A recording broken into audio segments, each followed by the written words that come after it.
Hey, Willie, good to see you again, pal. What's going on? Hey, JP, I missed you.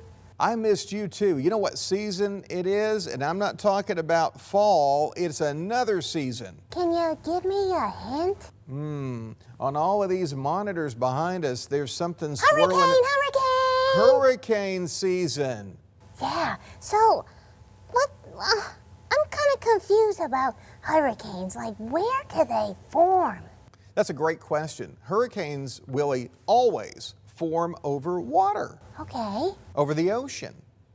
And they form in the Atlantic, they form in the Pacific, they form in the Caribbean, all over the world. The hurricanes that we're concerned about most of the time around here are the hurricanes that form in the Caribbean, the Gulf of Mexico, and the Atlantic Ocean. Okay, and how do they form?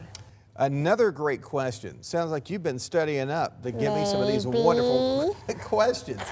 All right, hurricanes form over water because they have to have moisture. Okay. And in particular, they have to have warm water. That water has to be over 80 degrees Fahrenheit. Wow, that's pretty warm. So they have to form over water. You have to have high, what we call sea surface temperatures, and we look at that. Okay. Also, the winds have to be blowing just right higher up in the atmosphere. We call that wind shear. And hurricanes don't like very much wind shear. I don't either.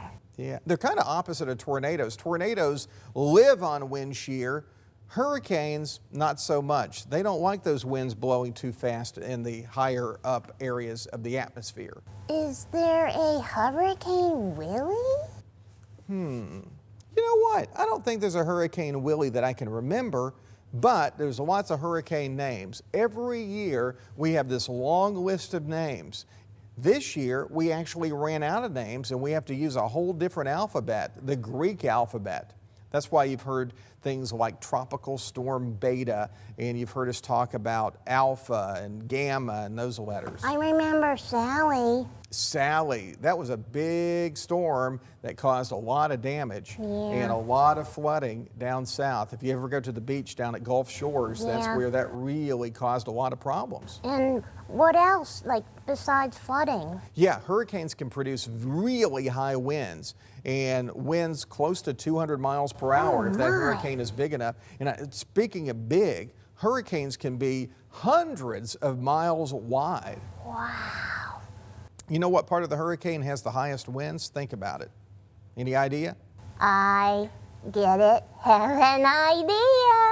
It's not the eye, but it's close to it. Oh, It's the darn. eye wall. You know, a Oh, hurricane okay. spins around that eye, and the eye is actually calm. If you get in the eye of a hurricane, there's very little wind. But the part of the hurricane that is in the right front part of that hurricane, that's where we do have those higher winds. Oh, okay. And hurricane season lasts a long time. How long? All the way until November 30th. That's why we need to stay weather alert and pay close attention to the weather from June 1st through November 30th because of hurricanes. You've got it. See you later, Willie. Can I have one of those air high fives? I'm ready.